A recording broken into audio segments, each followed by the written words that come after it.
The social services office smelled like industrial cleaner and defeat. Maya Rodriguez sat in a plastic chair that dug into her spine, her 6 children arranged around her like planets orbiting a dying star. The youngest, 3-year-old Sofia, clutched her mother's worn coat. The oldest, 14-year-old Marcus, stood apart, arms crossed, his face already hardening into the expression of someone learning that the world breaks people. The caseworker, a woman named Patricia Chen with kind eyes that had seen too much. If you're enjoying this deep dive into the story, hit the subscribe button and let us know in the comments from where in the world you are watching from today. Shuffled papers across her metal desk. Mrs. Rodriguez, I understand you were evicted 3 days ago. Maya's jaw tightened. The landlord raised the rent by $400. I couldn't make it work. And you're currently staying where? In my van. A 2008 Honda Odyssey with 287,000 miles, a cracked windshield, and seats that barely reclined. 6 children sleeping in shifts because there wasn't room for everyone to lie down at once. Patricia's expression didn't change, but her hands stilled on the papers. Mrs. Rodriguez, I need you to understand the situation. We have resources for families in crisis, temporary housing, food assistance, but with 6 children and no stable address, we're required to consider whether. Don't. Maya's voice cut through the air like a blade. Don't say it. I have to evaluate whether the children's immediate safety requires intervention. The words hung between them, heavy as gravity. Maya felt her other children go rigid. 10-year-old Isabella pressed against her side. The twins, Daniel and David, age 8, stopped their usual fidgeting. 12-year-old Carmen's eyes filled with tears. She refused to let fall. They're safe with me, Maya said, her voice steady despite the terror clawing at her throat. They're fed. They're clean. They go to school. I work 3 jobs. 3 jobs that didn't add up to enough.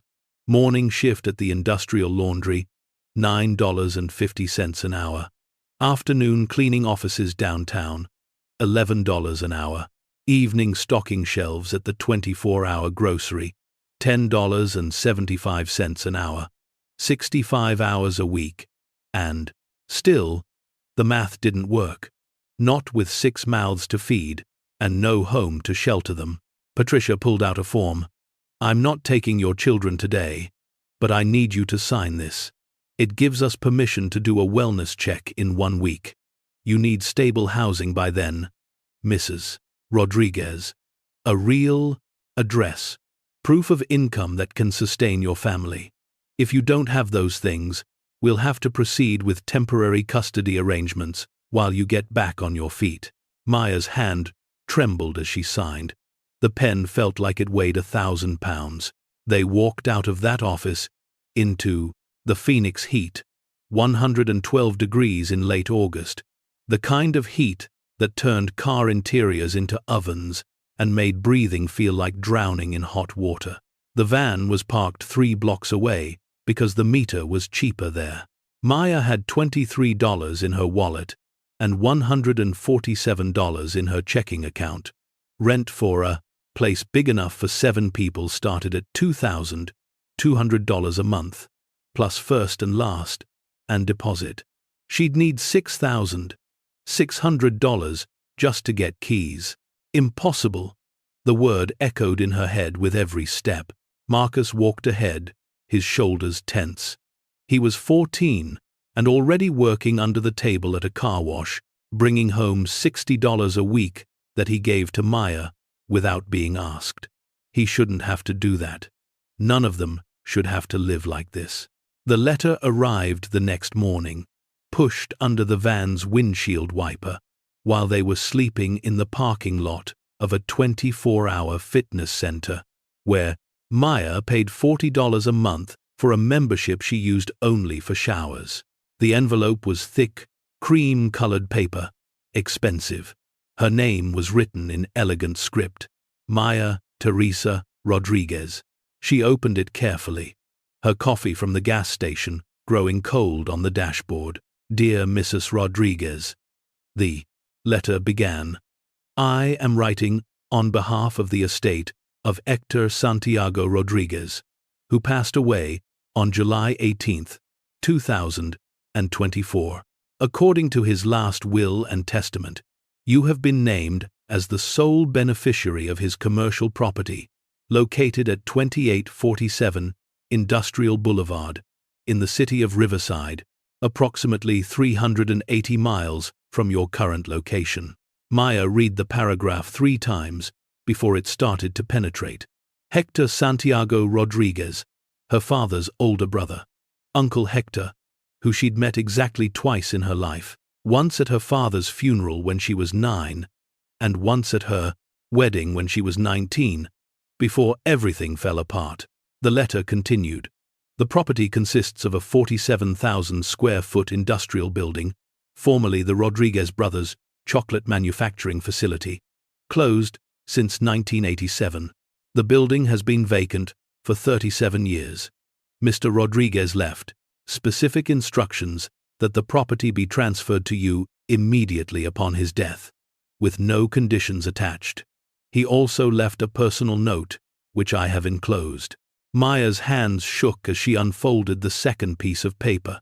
The handwriting was shaky but determined, the words of someone who knew they were running out of time. Maya, the note read, you don't know me, but I knew your father. We built something together once, before I destroyed it with my pride and my anger, before I drove him away and spent 40 years regretting it. I followed your life from a distance. I know you, married young.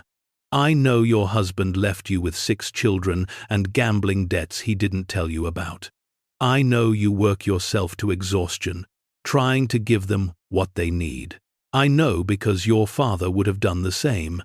He was the best man I ever knew, and I treated him like garbage, because he married your mother against my wishes, because he chose love over family business, because he was brave enough to follow his heart, and I was too much of a coward to forgive him for it. The factory is worthless. Been condemned twice, nearly demolished 3 times. It's a wreck, but it's paid for, and it's yours. Do with it what you will. Live in it. Sell it for scrap. Burn it down for the insurance money. Just know that someone saw you, Maya. Someone knew you were worth more than they said you were, and someone is sorry they waited until death to say it. Your uncle, who failed. Your father but won't fail you. Hector. Maya read the letter 5 times, tears streaming down her face. Through the van's window, she could see her children stirring, waking up in the cramped space they'd been sleeping in for 3 days. Sofia was crying softly. Isabella was trying to comfort her. The twins were arguing in whispers. Carmen was helping Marcus fold the blankets they used as makeshift beds. A factory. A condemned, vacant, probably worthless factory 380 miles away. But it was a roof. It was an address. It was a chance. The lawyer's number was at the bottom of the first letter. Maya called immediately, her phone down to 7% battery. Mrs. Rodriguez, the voice on the other end said, belonging to a man named Robert Keating. I'm so glad you called. Mr. Rodriguez was very specific about his wishes. The property is yours, free and clear. There are no liens, no mortgages, no debts attached. I've already filed the transfer papers. All you need to do is come collect the keys. What's the building worth? Maya asked, her mind already calculating. Could she sell it fast enough to get housing before the week was up? Keating was quiet for a moment. Honestly, Mrs. Rodriguez, not much. The area has been industrial wasteland for decades. Contaminated soil from old factories. No commercial development. The building itself is structurally unsound in several sections. We've had 3 offers over the years, all from demolition companies wanting to tear it down. The highest offer was $12,000. If you find this story engaging, Please take a moment to subscribe and enable notifications. It helps us continue producing in-depth content like this. Maya felt her hope deflate. 12,000 wouldn't even cover 3 months' rent. But, Keating continued, his voice gentler, it is an address, and it does have walls and a roof. If you need a place to stay while you figure things out, it's yours. I can't recommend living there. The conditions are poor, but legally, you own it. You can be there. An address, walls, a roof. It was more than she had now. I'm coming today, Maya said. Right now. That afternoon, after her shift at the laundry, Maya loaded her 6 children into the van. She withdrew the last $147 from her checking account, filled the gas tank, and started driving. Phoenix to Riverside. 380 miles. 6 hours if traffic was good. 8 if it wasn't. The van's air conditioning barely worked. The radio was broken. Sofia cried for the first hour, until Isabella sang her to sleep. The twins fought about legroom, until Marcus threatened to make them sit separately. Carmen read a library book she'd checked out the day before they were evicted, escaping into stories because reality was too heavy. Maya drove and thought about Uncle Hector, a man she barely remembered. At her father's funeral, he'd stood apart from the family, his face carved from stone. At her wedding, he'd given her an envelope with $500 cash and walked out before the ceremony ended. She'd never understood the distance, the coldness. Now she knew. Family destroyed by pride and stubbornness. A brother lost over a woman. 40 years of regret. They arrived in Riverside as the sun was setting, painting the sky orange and purple. The GPS led them through increasingly desolate streets, abandoned warehouses, empty lots filled with weeds and trash, graffiti-covered walls advertising businesses that no longer existed. Industrial Boulevard was a 6-lane road with more potholes than pavement. Number 2847 sat between a gutted auto body shop and a vacant lot where something had burned down years ago, leaving only a concrete foundation and charred debris.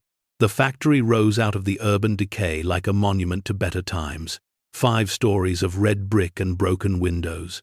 A faded sign across the front still visible despite decades of weathering. Rodriguez Brothers Fine Chocolate. Est. 1947. Maya killed the engine and stared. This was it. This was her inheritance.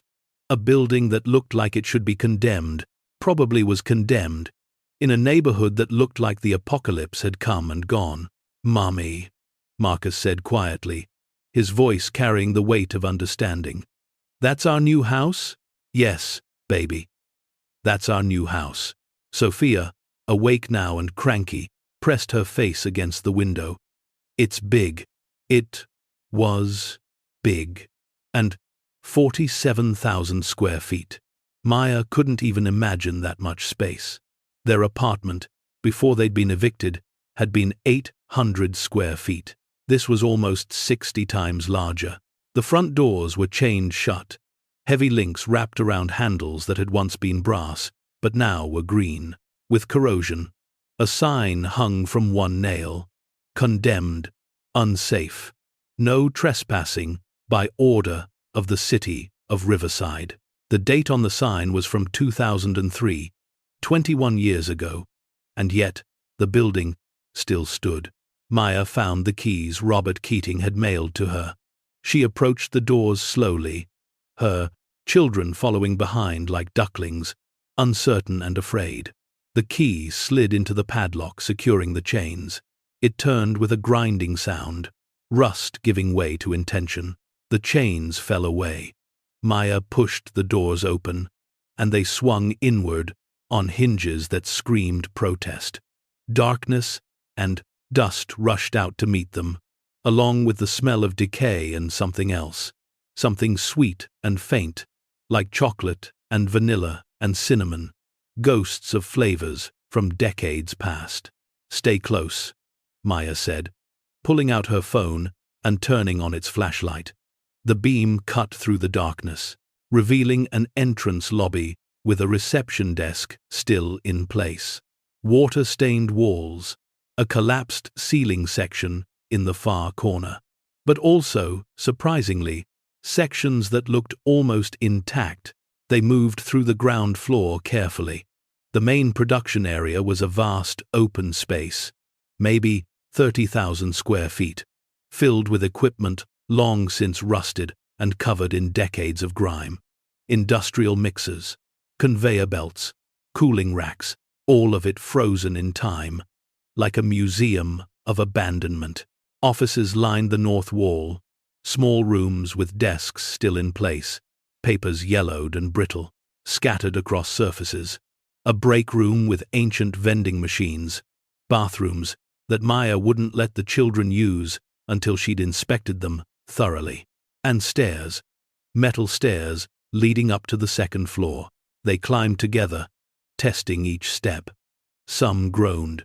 Some had rust so thick it flaked off in chunks. But they held. The second floor was administrative. Larger offices, conference rooms, a space that might have been a cafeteria once. And windows. Dozens of them, most broken, but some still intact, letting in the dying light. The third floor was storage. Pallets stacked with boxes that had rotted through, shelving units that had collapsed. But also, in the northeast corner, a space that looked different, newer, a section of wall that didn't match the rest. Maya approached it slowly, running her hands along the bricks. They were smoother here, less weathered. She pushed and felt something give. Not breaking, but moving. A hidden door. It swung inward, revealing a small room, maybe 200 square feet, completely enclosed, no windows.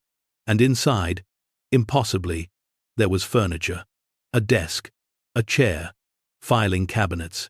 And in the center of the room, a safe. Not a small safe, but a massive vault built into the floor, the kind banks used in old movies. It was painted black with brass fixtures and a combination dial the size of a dinner plate. Marcus appeared beside her. "What is that?" "I don't know, baby. But whatever it is, your Uncle Hector wanted to make sure it stayed hidden." The fourth and fifth floors were residential. Actual apartments, 4 on each floor, complete with bathrooms and kitchens. They were in terrible condition, water damage and mold and years of neglect. But they were living spaces. Someone had converted the upper floors of the port factory into housing, probably for workers. "We can live here," Carmen said quietly, her voice echoing in the empty apartment. "Can't we?" Maya looked around. The apartment was maybe 1,000 square feet, 2 bedrooms, a living area, a kitchen with appliances from the 1972nd. The ceiling leaked. The windows were broken. The floor was warped, but it had walls. It had a roof. It was an address. "Yes," Maya said, pulling her children close. "Yes, we can live here." That night, they slept on the 4th floor, all 7 of them huddled together on the floor of the cleanest apartment Maya could find. She'd swept obsessively, cleared debris, covered the broken windows with cardboard from boxes she'd found in storage. It was still cold, still dirty, still terrifying, but it wasn't the van. It wasn't a parking lot. It was theirs. Sofia fell asleep first, exhausted from crying. Then the twins, then Isabella. Carmen and Marcus lay awake longer, their eyes reflecting the dim light from Maya's dying phone. "Mom," Marcus said quietly, his voice cracking slightly. "The caseworker. She's going to come here and see this place and nothing," Maya interrupted, more firmly than she felt. "This is a roof. This is an address. This is more than we had yesterday, but it's condemned. It's ours. And condemned doesn't mean uninhabitable." It means the city hasn't invested money to bring it up to code. That's different. Marcus was silent for a long time. Then, I'm scared. Me too, baby. Me too. Morning came slowly, grey light filtering through broken windows. Maya woke to Sofia's crying and Isabella's attempts to comfort her. The apartment was freezing. They had no food, no water, no heat, no electricity. She needed to find the utilities, figure out what could be turned on, what still worked. She needed to explore the building properly, understand what she had, and she needed to find a way to make this work, because the alternative was unthinkable. Okay, team, Maya said, gathering her children. Here's the plan. We explore, we clean, we make this place livable. Marcus, you and Carmen are in charge of the younger kids. I need to figure out water and electricity. The building's utility room was in the basement, downstairs that Maya tested carefully before letting anyone follow. The space was dark and damp, filled with ancient machinery and decades of accumulated water damage. But the electrical panel was there, and when Maya flipped breakers experimentally, lights flickered on in sections of the building. Not everywhere. Some circuits were dead, but enough worked to provide light and power to the fourth-floor apartments. The water was harder. The main line was shut off. Valve rusted in place. Maya had to hit it with a piece of pipe for 20 minutes before it finally turned.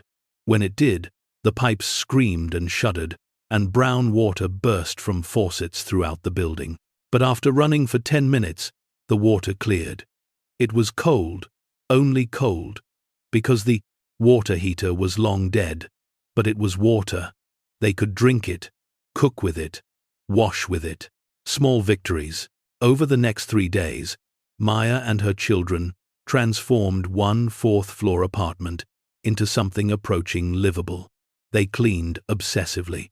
They patched holes with whatever materials they could scavenge from other parts of the building. They covered broken windows with plastic sheeting Maya bought with her last $30. The city didn't come. No one challenged their right to be there. The building was so forgotten, so abandoned, that 7 people moving in went completely unnoticed. Maya enrolled the children in the local school, using the factory's address. The principal looked at the paperwork suspiciously, but didn't question it. 4 new students in a district desperate for enrollment wasn't something to turn away. She found work at a warehouse, 3 blocks from the factory, $13 an hour, full-time, with the promise of overtime. It wasn't enough, but it was something, and every night, after the children were asleep, Maya went down to the 3rd floor, to the hidden room with the safe, and tried to figure out how to open it. Robert Keating had sent her documents about the property, building plans from 1947, tax records, inspection reports from various years, but nothing about a safe, nothing about what might be hidden on the 3rd floor. She tried the obvious combinations: her birthday, her father's birthday, Hector's birthday, the year the factory opened, every significant date she could think of. Nothing worked. "Uncle Hector," she whispered to the silent room, "what were you hiding?" The answer came 3 weeks later, not from the safe, but from a visitor. Maya was in the apartment, making dinner from donated food the school had given them. Their kitchen program, providing bags of groceries for families in need. When Marcus called up the stairs, "Mom, someone's here." Maya's heart leaped into her throat. The caseworker. It had to be. Come to see that they were living in a condemned building. Come to take her children. She ran down the stairs, preparing arguments, ready to fight. But the man standing in the entrance lobby wasn't from social services. He was maybe 70, small and weathered, with kind eyes and hands that shook slightly with age. He stood just inside the doors, looking around at the vast space with an expression that mixed wonder and pain. "I heard someone was here," he said quietly. "Heard the Rodriguez factory had people in it again. I had to see if it was true." "Who are you?" The man smiled sadly. "My name is Vincent Reyes. I worked here for 32 years. Started in 1955 when I was 16. Left in 1987 when the factory closed. Hector Rodriguez was my boss, and later, my friend." "You knew my uncle?" Vincent's eyes widened. "You're Hector's niece? Maya?" "I am." He crossed the space between them and took her hands in his, tears streaming down his weathered face. "He talked about you. In the last few years, before he got too sick, he talked about wanting to find you, to give you what your father should have had." "What should my father have had?" Vincent looked around the empty factory, his expression distant. "Everything. This place, the business, the partnership. But Hector drove him away. And then pride kept him from bringing him back. By the time Hector realized what he'd done, your father was dead." Maya felt tears burn behind her eyes. "Why did they fight?" Vincent hesitated. "It's not my story to tell, but I can tell you this. Hector spent the last 20 years of his life trying to make amends he could never deliver in person. He protected something here, something meant for family. He asked me to watch over it after he was gone, to make sure if anyone came, they understood." "Understood what?" "That the Rodriguez brothers built more than chocolate. They built a legacy, and it's time someone claimed it." Vincent led her to the 3rd floor, moving through the building with the confidence of someone who'd walked these paths for decades. He went straight to the hidden room. No hesitation, no searching. "The safe," he said, kneeling beside it with effort. "Do you know the combination?" "No. I've tried everything I can think of." Vincent smiled. "Hector told me you'd say that. He said Maya would try birth dates and anniversaries and logical things, but the combination isn't logical, it's emotional." He pointed to the walls of the small room, and for the first time, Maya noticed what she'd missed before. Photographs. Dozens of them, so faded and covered in dust that they'd blended into the water-stained walls. Vincent pulled one down carefully, blowing off the dust. 2 men standing in front of the factory. Young, maybe in their 30s, both grinning at the camera. One was clearly Hector. The other, "That's my father," Maya whispered. Vincent nodded. "Hector and Miguel Rodriguez. The day they bought this building, March 15th, 1947. He pulled down another photograph. The same 2 men, older now, standing behind an industrial mixer, their hands covered in chocolate. He pointed to a date written on the back. October 23rd, 1965. The day they created their signature recipe, the one that made them famous. Another photograph. Miguel holding a baby. Maya herself, newborn, her father's face full of wonder. December 8th, 1987. The day you were born. It was also the day the brothers had their final fight. Hector wanted Miguel to put the business first, to give up his family time to save the factory. Miguel refused. Said his daughter mattered more than chocolate. Vincent's voice broke. Hector said terrible things that day, things he regretted to the rest of his life. Miguel walked out, and they never spoke again. The factory closed 6 months later. Hector couldn't run it alone, couldn't bear to sell it, so he just locked it up, sealed it away like a tomb, and spent 25 years living with his guilt. Vincent turned to the safe. The combination is those 3 dates, in order. The day they bought the building, the day they created their legacy, and the day Hector destroyed it all. 3:15, 47. Maya's hands trembled as she turned the dial. Click.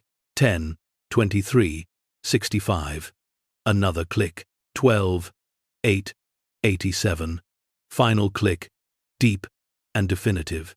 She pulled the handle, and the massive vault door swung open with surprising ease, its hinges well oiled despite decades of disuse.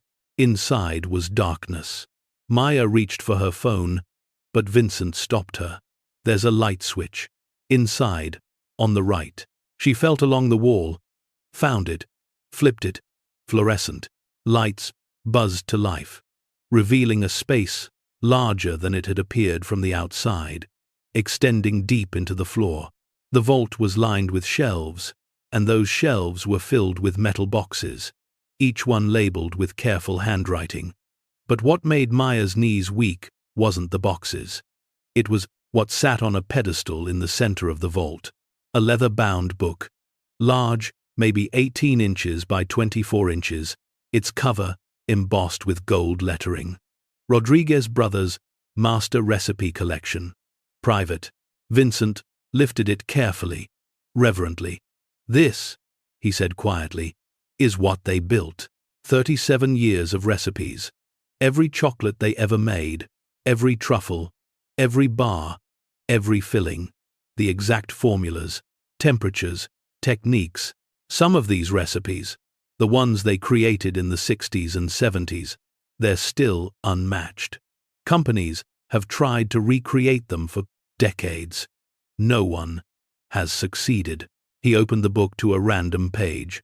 Maya saw detailed instructions, measurements, notes in both English and Spanish, sketches of chocolate molds, and temperature curves.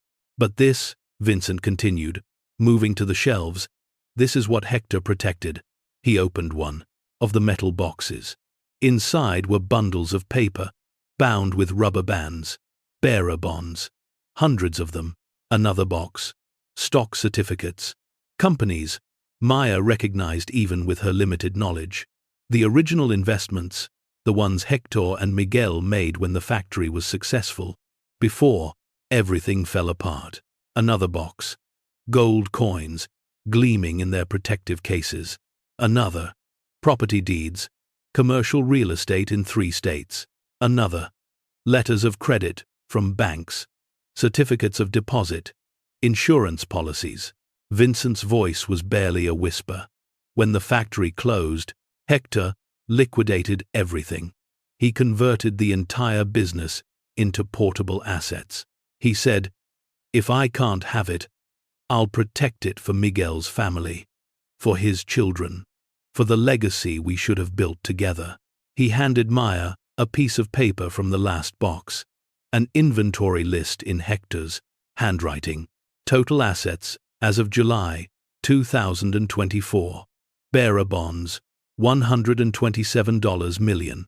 Stock certificates, $156 million. Commercial real estate holdings, $43 million. Gold and precious metals, $28 million. Recipe collection, estimated value $14 million.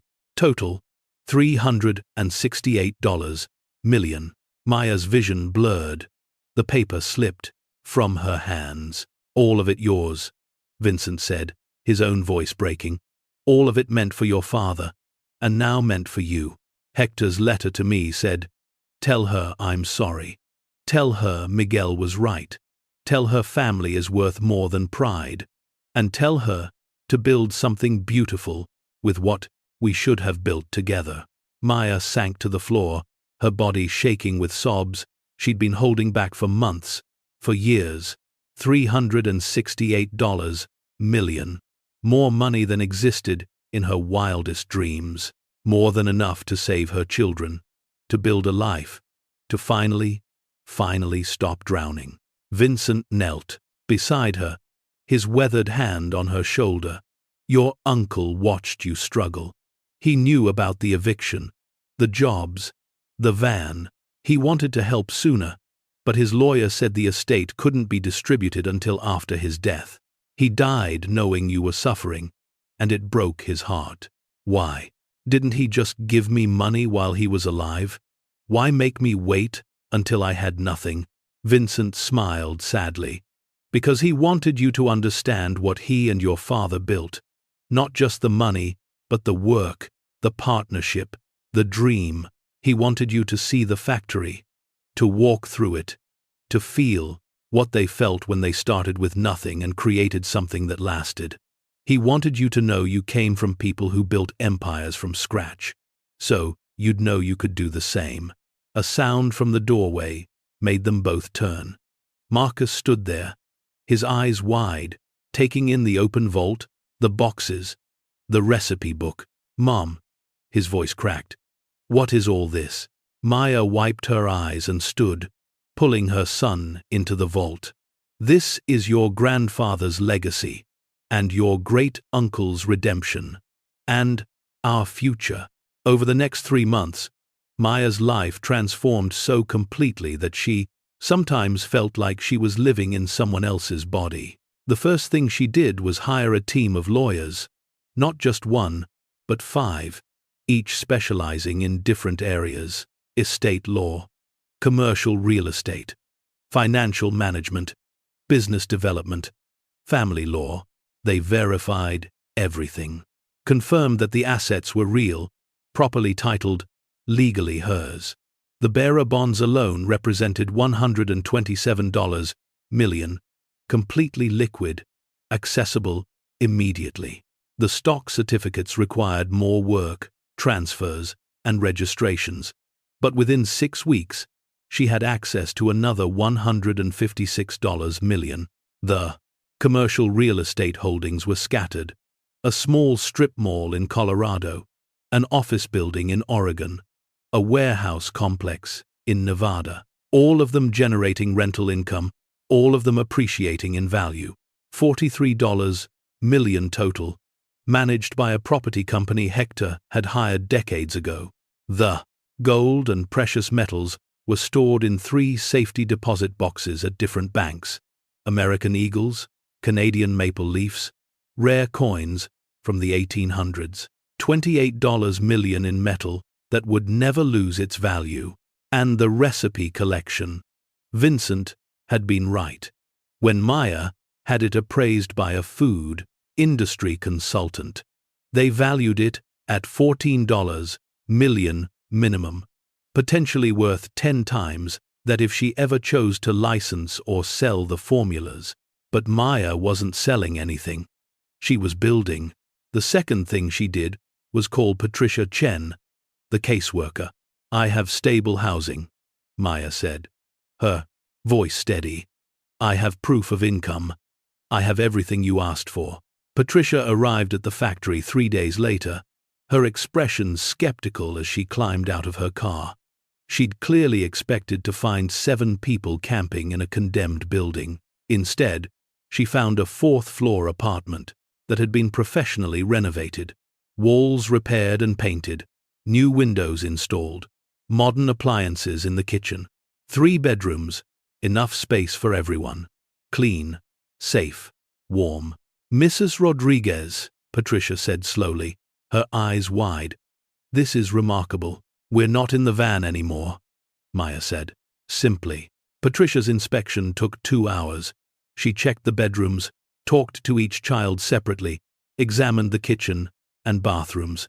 Finally, she sat at the dining room table and filled out paperwork. "I'm closing your case." Her smile was genuine. "Whatever you did, however you managed this, you did it. Your children are safe, healthy, and clearly thriving. That's all that matters." After she left, Maya stood at the window and watched the city. From the 4th floor, she could see for miles. Industrial buildings and struggling neighborhoods, yes, but also potential. Space to grow. Room to build something that mattered. The third thing she did was start recruiting. She found Vincent first, offering him a salary he initially refused and finally accepted when she pointed out she needed his expertise more than he needed his pride. "I want to reopen the factory," she told him. "I want to make chocolate again. Real chocolate, the way you and my uncle And my father made it. Vincent's eyes filled with tears. It's been 37 years. The equipment is rusted. The building needs millions in renovation. The market is completely different now. So, we'll modernize. We'll renovate.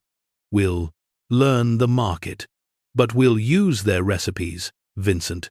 We'll honor what they built. She hired contractors, got permits, began the massive project of converting the condemned factory into a functioning business. The first-floor production area was gutted and rebuilt. New equipment installed, state-of-the-art machinery that could produce chocolate at scale while maintaining the artisanal quality the Rodriguez brothers had been famous for. The second floor became offices and a test kitchen. The third floor, storage and shipping. The fourth and fifth floors remained residential, apartments for her family, and potentially for employees who needed housing. She hired a business consultant who helped her understand the chocolate industry. Competition was fierce, dominated by massive corporations. But there was a growing market for artisanal chocolate, small batch products made with care and premium ingredients. More importantly, there was a market for nostalgia. People who remembered Rodriguez brothers chocolate from the 60 seconds and 70 seconds, who'd grown up with it and mourned when it disappeared. That demographic was now in their 60 seconds and 70 seconds, with disposable income and a desire to recapture childhood flavors. Maya hired a marketing firm that understood this. They created a campaign built around legacy and redemption. The Rodriguez brothers' recipes, lost for 37 years, now restored by the founder's niece.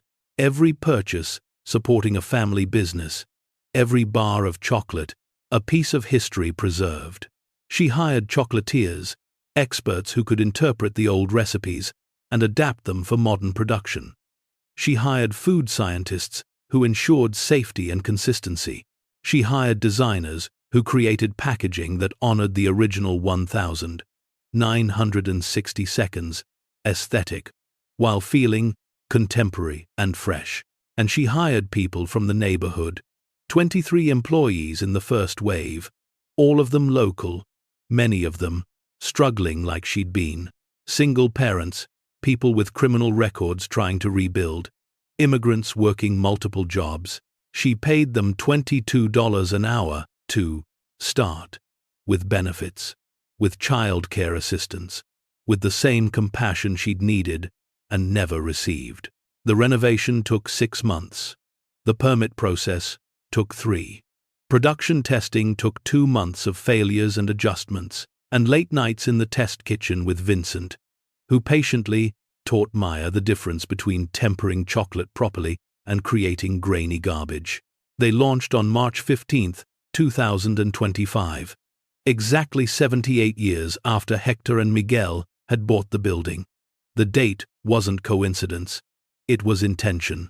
The first product line was small, 6 chocolate bars, each one a recreation of a Rodriguez brothers classic. Dark chocolate with sea salt, milk chocolate with almonds, dark chocolate with orange and cinnamon, white chocolate with vanilla bean, milk chocolate with caramel and pecans, and the signature bar, the one that had made them famous in the 60 seconds, dark chocolate with chile and coffee, a flavor combination that seemed strange until you tasted it, and then it was transcendent. Maya priced them at $8 per bar, premium positioning for premium quality. She sold them online first, through a website that told the story of the Rodriguez brothers, of the factory that closed, of the niece who inherited a condemned building and found a legacy. The response was immediate and overwhelming. Orders poured in. People who remembered the original chocolate and wanted to taste it again. Food bloggers who covered the story. Journalists who were drawn to the redemption narrative. Within 3 weeks, they'd sold 50,000 bars. Within 2 months, 200,000. By 6 months, they'd expanded production to keep up with demand, hiring 30 more employees, running 2 shifts, producing 100,000 bars per month. But Maya's vision extended beyond chocolate. She remembered what it felt like to be homeless, to work 3 jobs and still fall short, to face a caseworker who had the power to take her children. She remembered the terror and the helplessness and the grinding exhaustion. She wasn't going to let other people suffer the same way. In the spring of 2025, Maya established the Rodriguez Family Foundation with an initial endowment of $100 million. Its mission was simple: help single parents, particularly mothers, get back on their feet. The foundation provided emergency housing, job training, childcare assistance, and small business loans. Maya converted the old auto body shop next to the factory into transitional housing, 12 apartments where families could live rent-free for up to 2 years while rebuilding their lives. She also launched a program at the chocolate factory itself, Employment Pipeline for Parents in Crisis. She hired them, trained them, paid them living wages, provided childcare in a space she'd converted on the 2nd floor, 12 children, cared for by 2 certified teachers, while their parents worked downstairs, making chocolate. It was inefficient, some business consultants told her. Expensive, complicated. You could hire experienced workers without the baggage. But Maya remembered being the baggage, remembered being the person others looked at and saw liability instead of potential. Everyone deserves a second chance, she told them. Everyone deserves to be seen as more than their worst moment. The foundation helped 89 families in its first year, 243 inches its second year. Maya expanded it to 3 more cities, each one anchored by a Rodriguez Brothers chocolate production facility, each one employing local people who needed work and providing housing for families in crisis. And, through it all, her own family thrived. Marcus graduated high school and enrolled in culinary school, determined to become a chocolatier himself, to master his great-grandfather's craft. Carmen discovered a gift for business management, working in the factory's offices during summers, learning operations and logistics. The twins, Daniel and David, now 10, were thriving in school, their grades excellent, their futures bright. Isabella, 12, had started a YouTube channel reviewing different chocolates, inadvertently becoming a marketing asset for the company when food bloggers discovered she was the owner's daughter. Sofia, 5, spent her afternoons in the factory's childcare center, playing with other kids whose parents worked downstairs, growing up surrounded by the smell of chocolate and the sound of machinery and the knowledge that her mother had built something extraordinary. Maya herself transformed. The exhausted, defeated woman who'd sat in that social services office 18 months ago was gone. In her place stood someone confident, purposeful, alive. She still worked long hours, but now she was building instead of surviving. Now she was creating opportunities instead of desperately chasing them. But even as her life flourished, Maya knew there were people who resented it, who felt entitled to what she'd inherited, who couldn't accept that she'd succeeded where they'd assumed she'd fail. The reckoning came on a cold February morning, 2 years after she'd first opened the vault. Maya was in her office, reviewing production reports, when her assistant called up. "You have visitors. 3 people, claiming to be family." Maya's stomach tightened. She knew who it was before she saw them. Her ex-husband's brothers, Antonio and Rafael Delgado, and their lawyer, a man in an expensive suit carrying a briefcase full of threats. She met them in the factory's conference room, a space with windows overlooking the production floor where 23 people were currently making chocolate, earning living wages, building futures. "Gentlemen," Maya said, her voice cold, "what can I do for you?" Antonio leaned forward, his expression a mix of contempt and desperation. You can stop pretending you built this alone. Our brother was your husband for 10 years. That makes us family. And family shares. Maya's jaw tightened. Your brother left me with 6 children and $47,000 in gambling debts I didn't know existed. He hasn't paid $1 of child support in 4 years. He hasn't seen his children in 2 years. What exactly do you think he's owed? Raphael spoke up, his voice smoother, more calculated. We're not asking for much. Just acknowledgement that this factory, this inheritance, it should have been shared with your husband as your spouse. Community property laws say nothing, Maya interrupted, about inheritances received after a divorce. My uncle left this property to me, personally, 6 months after my marriage ended. Your brother has no legal claim to any of it. The lawyer opened his briefcase. Mrs. Rodriguez, we're prepared to file a lawsuit claiming that you manipulated your uncle into excluding your ex-husband from his will, that you isolated him from family, preventing him from establishing a relationship that might have resulted in his own inheritance. Maya felt rage bloom in her chest, hot and righteous. You're going to claim I isolated my ex-husband from his uncle? An uncle who died 3 months after meeting me for the first time? An uncle my ex-husband never knew existed? The lawyer smiled. Perception matters in court. A judge might find it suspicious that a woman with 6 children suddenly inherits $368 million, while her ex-husband, the father of those children, receives nothing. They might view it as inequitable. They might order a redistribution of assets. No judge is going to order that, and you know it. Maya stood, her hands flat on the conference table. This is harassment.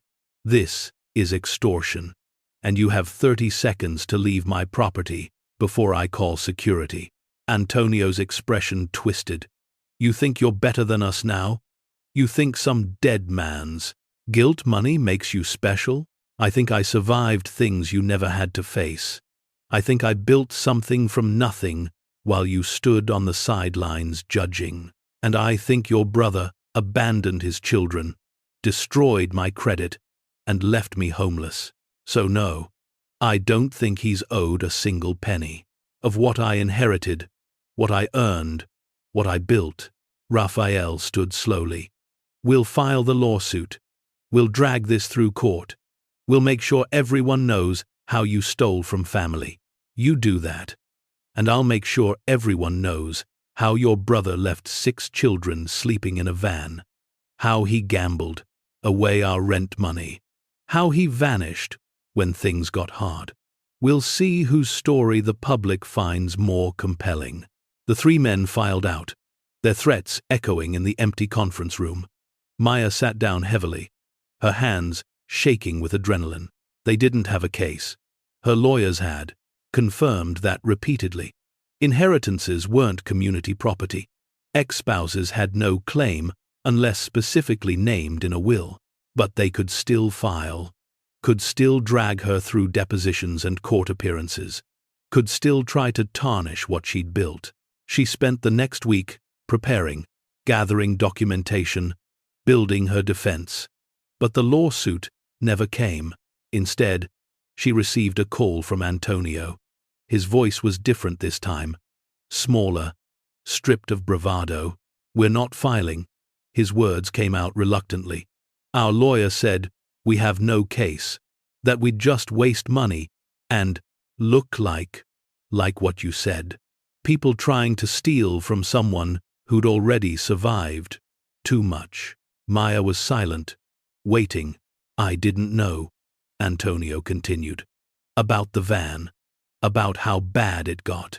Raphael and I, we knew things were hard, but we didn't know. You could have asked. You could have helped. I know. His voice broke slightly. But we were angry that you'd left our brother. We blamed you for the divorce, for his problems. We didn't see what he'd done to you. Your brother destroyed my life, and then walked away. I spent 2 years putting it back together. So no, I don't forgive him. And I don't forgive you for defending him. I'm not asking for forgiveness. Antonio's voice was steady now. I'm asking if there's work. At the factory. We both need jobs. We're not good people, but we're trying to be better. And we have kids of our own now. We understand what it means to want to provide. Maya closed her eyes. She should say no. Should tell them they'd burned that bridge. Should protect herself from people who'd tried to hurt her. But she thought about Uncle Hector. About a man who'd spent 40 years regretting the family he'd destroyed with pride. About a legacy built on second chances and redemption. Send me your resumes, she said quietly. I can't promise anything, but I'll consider it. They started as line workers 6 weeks later, earning the same $22 an hour everyone else did. They worked hard, kept their heads down, gradually earned respect from temporary co-workers who'd heard about their earlier threats, but chose to judge them on present actions instead of past mistakes. It was awkward at first, unbearably so. But slowly, over months, something shifted. Antonio and Raphael weren't family again, might never be family again. But they were people trying to do better, and Maya could work with that. Spring turned to summer. The factory expanded again, adding a new production line for truffles, the delicate hand-rolled chocolates that had been the Rodriguez brothers' specialty in the 72nds. Maya hired 10 more chocolatiers, including Vincent's granddaughter, who'd learned the craft at culinary school, and now returned to honor her grandfather's legacy.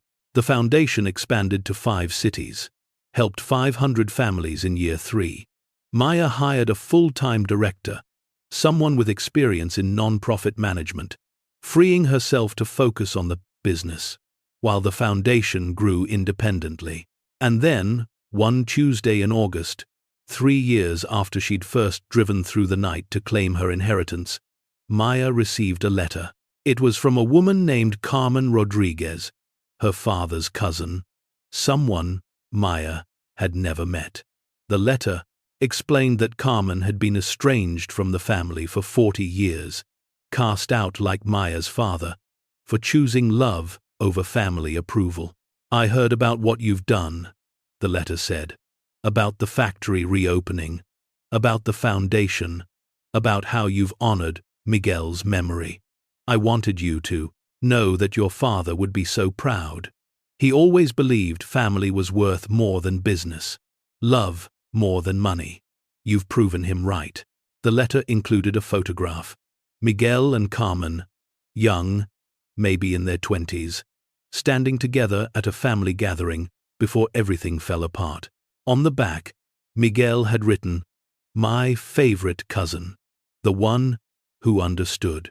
Maya framed the photograph and hung it in her office, next to the picture of Miguel and Hector standing in front of the factory, 2 brothers who'd built something beautiful and destroyed it with pride, and a daughter who'd rebuilt it with grace. That evening, she gathered her 6 children in the apartment, now beautifully renovated, warm and safe, and filled with laughter. They sat at the dinner table, eating food they'd cooked together, talking about their days. Marcus told stories from culinary school. Carmen shared news about a business course she was taking. The twins argued about soccer strategies. Isabella showed everyone her latest YouTube video, which had gone viral. Sofia asked when they could make chocolate together again, like they'd done last weekend. And Maya watched them, these 6 humans, who'd slept in a van, who'd faced losing everything, who'd survived because they'd held together. They weren't just surviving anymore. They were thriving, building lives, dreaming futures that extended beyond next week's rent. After dinner, after the kids were in their rooms doing homework or playing, Maya stood at the window and looked out over the city. The factory hummed below her, 3rd shift starting production, the smell of chocolate drifting through the building. She thought about Uncle Hector, about his letter, about the legacy he'd protected for 40 years, about her father, who'd chosen family over business and never regretted it. About the recipe book, sitting in her office, pages filled with formulas perfected over decades. $368 million had changed her life. But what had truly saved her wasn't the money. It was the belief that someone saw value in her when she felt worthless. It was the inheritance of hope, the gift of being chosen, the knowledge that she came from people who built extraordinary things from nothing. Maya had taken that gift and multiplied it. The factory now employed 147 people. The foundation had helped 823 families. The chocolate bars were sold in 2,000 stores across 6 states. Revenue last year hit $47 million, with 12% profit margins that most food companies would envy. But the numbers weren't what mattered. What mattered was the woman who'd approached Maya last week, crying, thanking her for the transitional housing that had kept her kids out of foster care. What mattered was Marcus's smile when he successfully tempered his first batch of chocolate. What mattered was Sofia asking if they could give chocolate to the kids at school who couldn't afford lunch. What mattered was that Maya had turned inherited guilt into active grace, had converted blood money into living wages, had built something her father and uncle would be proud of. She pulled out her phone and opened the photos, scrolled to the picture of her family from 3 years ago, taken the day before they were evicted. 7 exhausted faces, trying to smile for the camera, fear visible in their eyes despite their best efforts. Then she opened the most recent photo, taken last week at Marcus's graduation. 7 faces again, but transformed, confident, happy, alive with possibility. Same family, different world. All because someone had looked at a struggling single mother and decided she deserved more than judgment, deserved a chance, deserved everything. Maya's phone buzzed with a notification, an email from the foundation director. 3 new families approved for housing, 5 more in the application process. A request from a city in Texas, wanting to partner on a new facility. She smiled and began typing responses. There was always more work to do, more people to help, more chances to prove that everyone deserves to be chosen at least once. Outside, the city stretched toward the horizon, full of people struggling like she'd struggled, fighting like she'd fought. And here, in this factory, her uncle had protected for 37 years, Maya Rodriguez was building an empire. Not of chocolate, though that was part of it. Not of money, though that flowed through.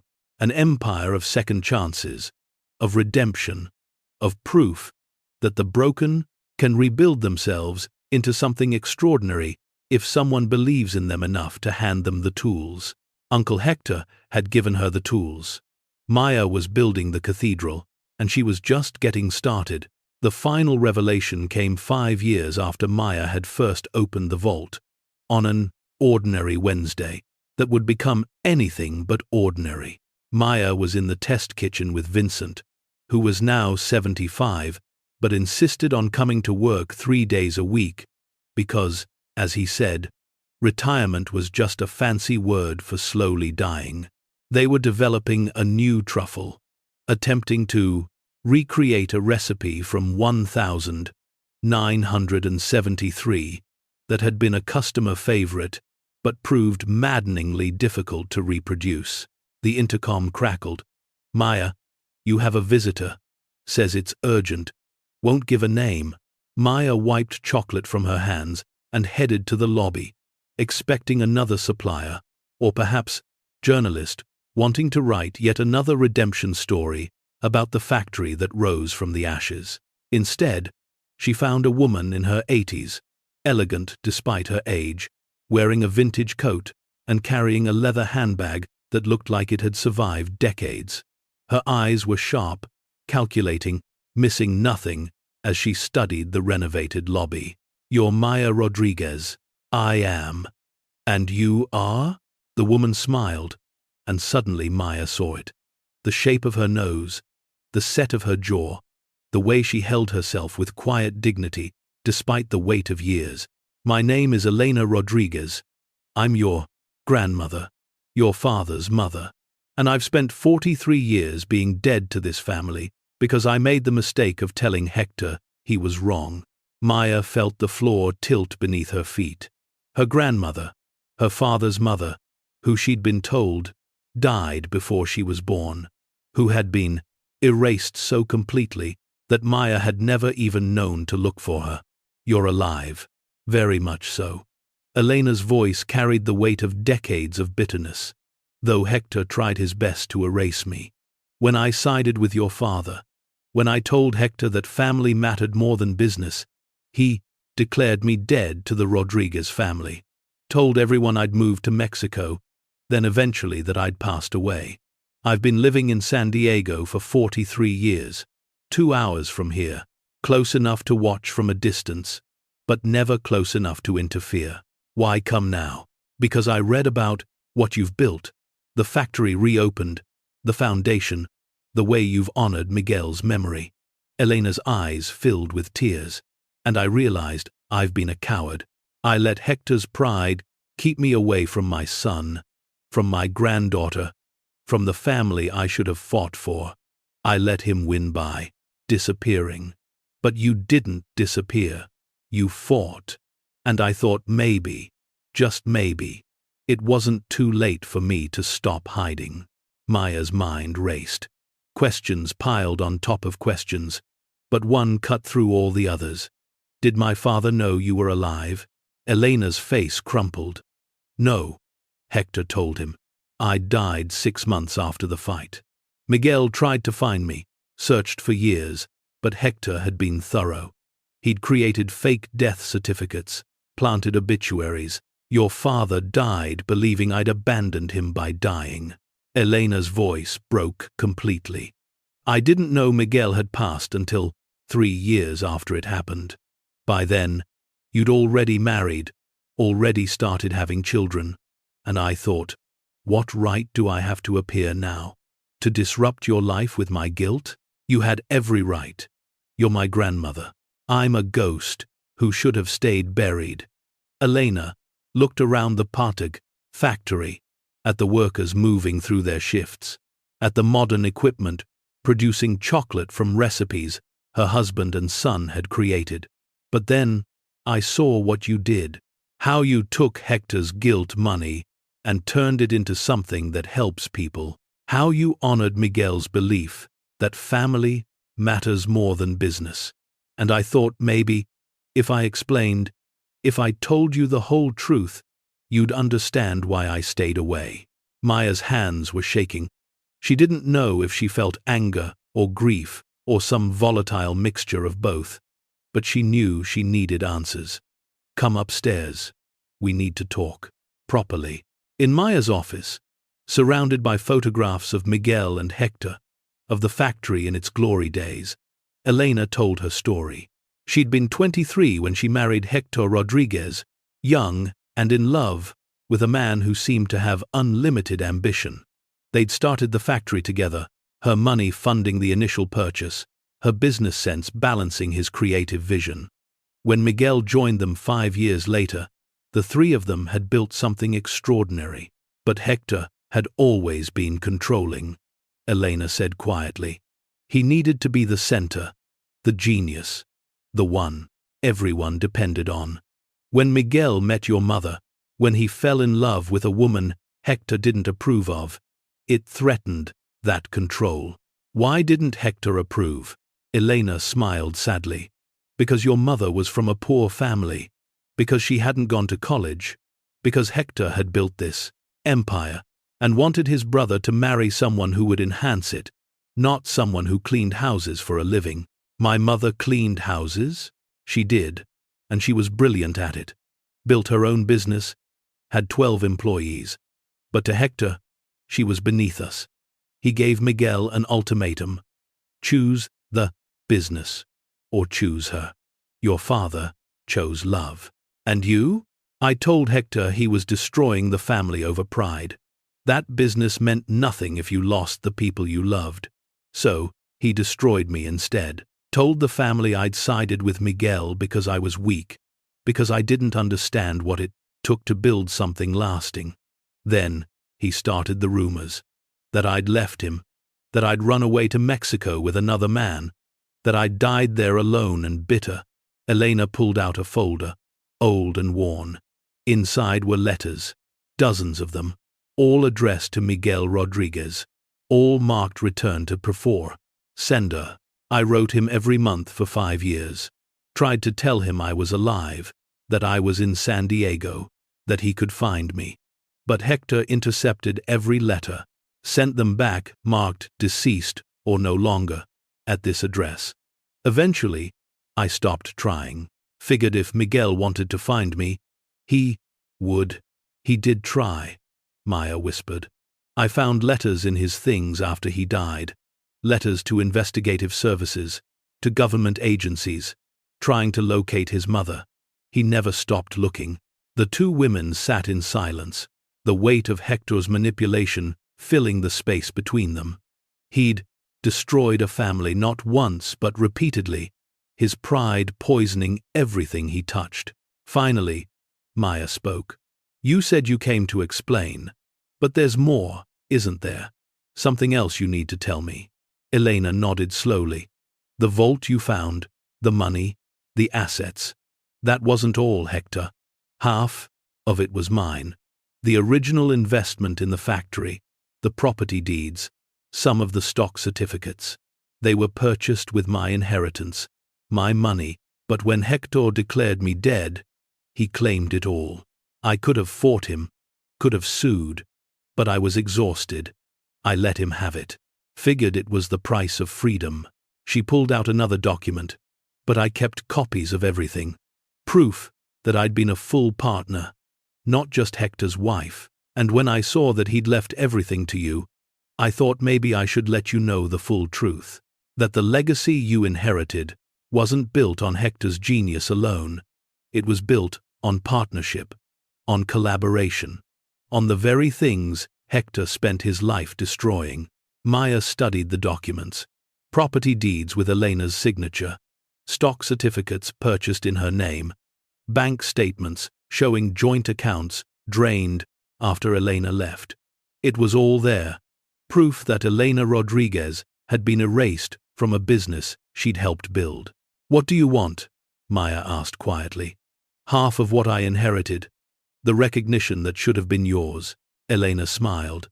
I don't want anything except to meet my great-grandchildren, to tell them about their grandfather before Hector broke him, to be part of this family again, if you'll have me. Maya felt tears burn behind her eyes. She thought about her father, searching for his mother for years, dying without knowing she was alive. She thought about the children sleeping in a van, about the wealth hidden in a vault, about the factory that had been sealed for 37 years. Everything in her life had been shaped by secrets and pride, and families torn apart by stubbornness. She could continue that pattern, could let Elena's abandonment, intentional or not, create another generation of distance. Or she could choose differently. Yes, Maya said. Yes, you can meet them. Yes, you can be part of this family. Because I'm done with secrets. I'm done with grudges. I'm done with pride, destroying what love should protect. Elena broke down completely. Decades of held, grief pouring out.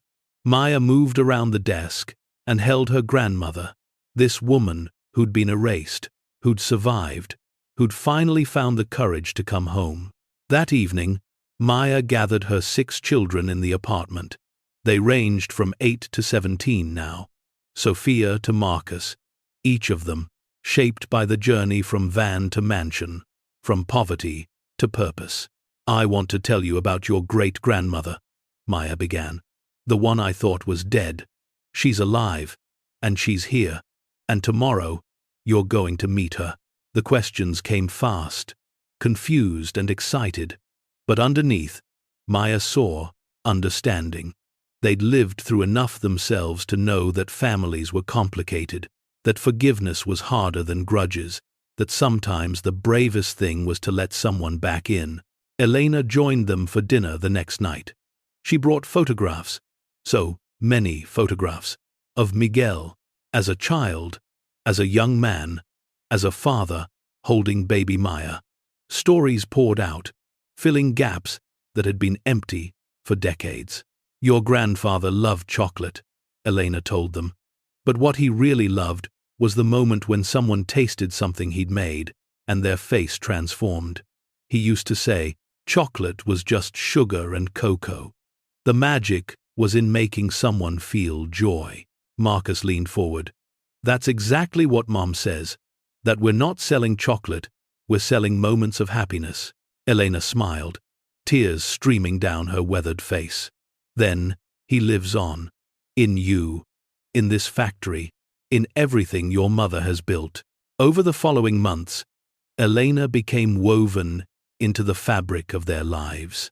She volunteered at the foundation, working with single mothers, sharing her own story of starting over at 40, building a small business in San Diego, surviving alone, but never quite whole. She also brought something unexpected: legal documents, carefully preserved, proving her partial ownership of the original business. Maya's lawyers examined them and confirmed what Elena had said. Half of the initial assets should have been hers. We need to make this right, Maya said. Transfer half of. No. Elena's voice was firm. What's done is done. That money has already been used to build something beautiful. What I want isn't compensation. It's correction of the record. I want people to know that the Rodriguez brothers' factory was actually Rodriguez, and Rodriguez.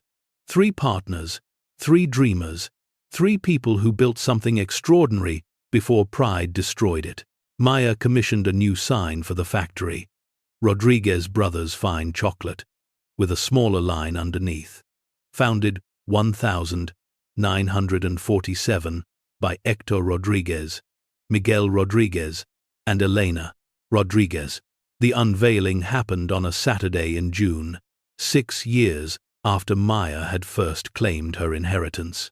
The factory workers gathered, along with families from the foundation, community members, journalists covering the ongoing story of redemption and revival. Elena stood beside Maya, small and elegant, her hand clasped in her granddaughter's. When the cloth fell away and the sign was revealed, the crowd erupted in applause. This factory was built on partnership, Maya said, her voice carrying across the assembly. It was destroyed by pride and saved by guilt and rebuilt by necessity. But today, we're correcting history. Today, we're acknowledging that great things are never built by individuals alone. They're built by families, by communities, by people who choose collaboration over control. She turned to Elena. My grandmother was erased from this business because she dared to say that family mattered more than money. But she was right. And every chocolate bar we make, every family we help, every person we employ, it's proof that she was right. The crowd applauded again, longer and louder. Vincent, standing in the front row, was crying openly. Antonio and Rafael, 5 years into their redemption, stood with their own families, their children playing with Maya's children, creating new connections from old wounds. And in the middle of it all, Maya felt something she'd been chasing for years finally settle into place. Not happiness, exactly. Something deeper. Peace. The knowledge that she'd taken a legacy of destruction and transformed it into creation. That she'd honored her father's choice to value love over business by building a business rooted in love. That evening, after the celebration ended and the crowds dispersed, Maya and Elena sat together on the roof of the factory. The city stretched before them, lights beginning to twinkle as dusk settled over Riverside. Do you think he knows? Maya asked quietly. My father. Do you think he knows what we've built? Elena was silent for a long moment. Then, I like to think so. I like to think he's somewhere watching, seeing his daughter continue what he started, seeing his mother finally acknowledged, seeing chocolate made with the recipes he helped perfect. Her voice broke. I like to think he's proud. He would be. He is. Maya leaned against her grandmother's shoulder. This woman who'd been lost and found, erased and restored. Because we did what he would have done. We chose family. We chose forgiveness. We chose to build instead of destroy. And that's legacy, Elena whispered. Not the money, or the buildings, or even the chocolate. The legacy is teaching the next generation to value what matters and to have the courage to fight for it. Below them, through the windows, they could see the factory floor. Third shift starting. 23 people making chocolate, earning living wages, building futures. In the residential floors above, families were settling in for the evening, children doing homework, parents cooking dinner, everyone safe and warm and hopeful. 6 years ago, Maya had been homeless with 6 children, facing the possibility of losing them to a system that saw only her failures.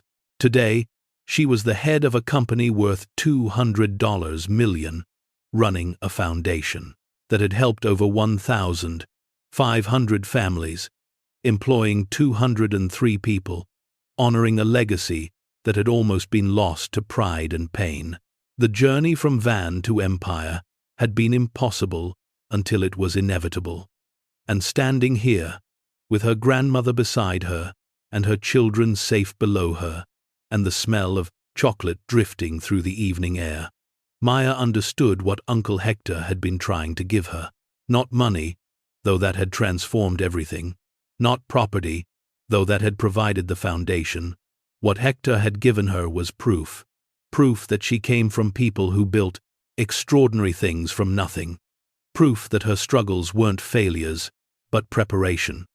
Proof that being chosen by someone who believed in her was worth more than being accepted by people who never would.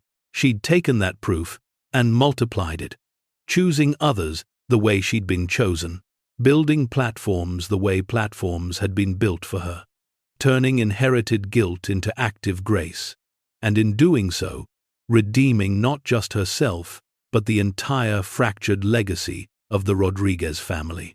The sun set completely, and the city lights glowed brighter. Maya and Elena sat in comfortable silence, 2 women who'd survived erasure and found each other on the other side. Tomorrow, Maya would return to running the factory, developing new products, expanding the foundation, building the future. But tonight, she simply sat with her grandmother and felt the weight of the past finally settle into something that didn't hurt to carry. The single mother, who'd once felt invisible, had become the architect of hope. The factory that had been sealed for 37 years now hummed with life. And the family that pride had destroyed was being rebuilt, piece by people brave, enough to choose love over legacy, forgiveness over grudges, and building over breaking. It wasn't a perfect ending. Life never offered those. But it was a true ending. And that was worth infinitely more. Thank you so much for watching until the end. If you loved this story, check out the other videos on your screen now. I think you'll really enjoy them. And don't forget to subscribe if you haven't already. See you in the next story.